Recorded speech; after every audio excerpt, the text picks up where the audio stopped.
Brave Little Owl. Mommy and Daddy Owl were out hunting and Grandpa Owl was babysitting. "Go to sleep, all of you, and no messing around," he whispered. "It's Grandma's Owl's birthday tomorrow, and I've got to think of a really special present for her." "Oh, let us help, Grandpa, please, please," begged the biggest baby. "We've got lots of good ideas."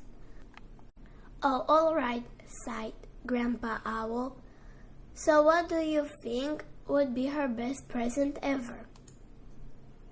"For you to teach us how to fly," shouted the twins. "We're really not sleepy at all, and we are big enough." "Now that is a good idea," grinned Grandpa Owl. "But where's Little Owl?"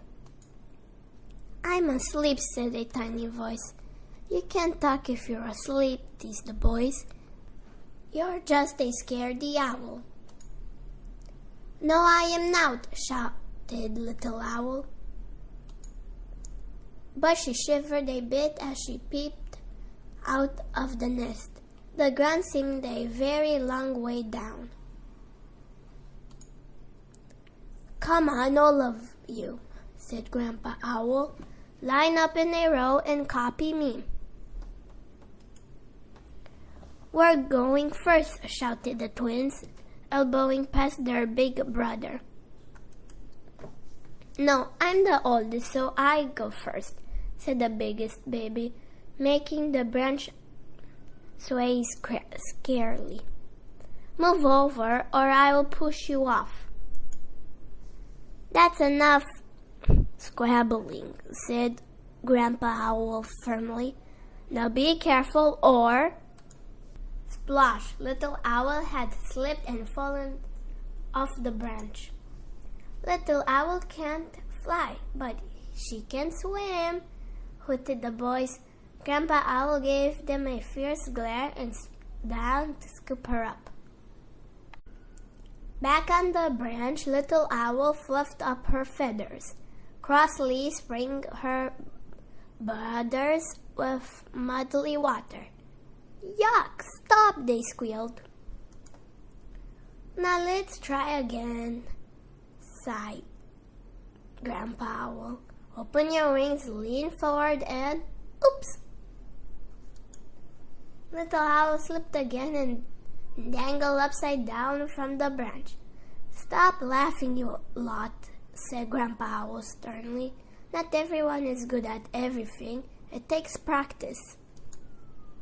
Now let's see if we can all fly to that old tree on the other side of the woods," he said. "Ready, steady, go!"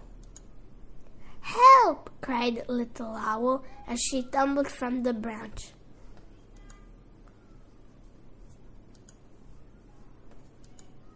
Little Owl fell and landed with a crash. "Oof!" gasped Baby Badger. "I thought owls could fly." "They can't sniff," Little Owl sadly. "Every owl except me." And big fat tears rolled down her feathery cheeks and plopped on the ground. "My brothers were right. I'm a scaredy owl." "Lots of things can seem scary until you try them," said Baby Badger gently. "I used to be scared of all my dark burrow, but now it's not scary at all."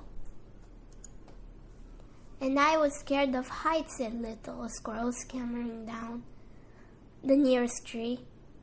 "But just look at me now."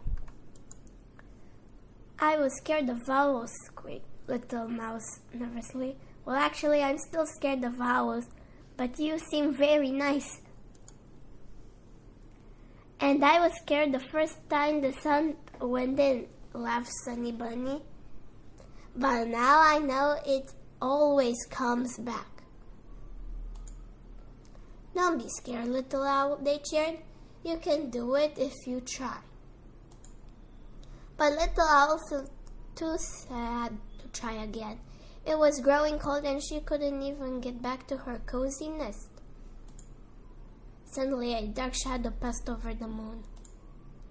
It was Grandpa Owl, and he landed with a huge feathery whoosh.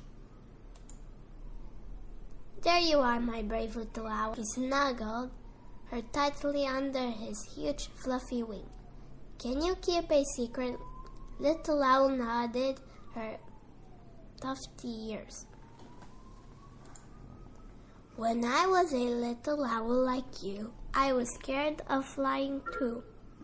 Little Owl opened her big eyes wide in amazement. "You were?" she whispered. "I was," said Grandpa Owl, "but I never gave up trying." He wiped away her tears. "Now your grandma has arrived and she's waiting for her present. So shall we give it one last go?" As Grandpa watched, Little Owl started to run. She felt the breeze tug at her as it lifted her gently off the hillside. To her surprise, her wings seemed to know exactly what to do on their own. Flapping and gliding, she rose higher and higher into the starry night. As she looked down, she could see a whole new wonderful world below her. "Look at me," she hooted happily to her friends. "I'm not scared anymore. I can fly." Grandpa Owl flew up to join Little Owl, and together they flew over the meadow and to the other side of the wood, where Grandma Owl and all the other grandchildren were waiting for them. Everyone cheered as Little Owl landed. "You're the best birthday present ever," whispered Grandma Owl, "and you are a very brave little owl." Little Owl never forgot the special night she learned to fly, and as she grew bigger and stronger, she always loved to soar through the sky under the beautiful bright silver moon. The end.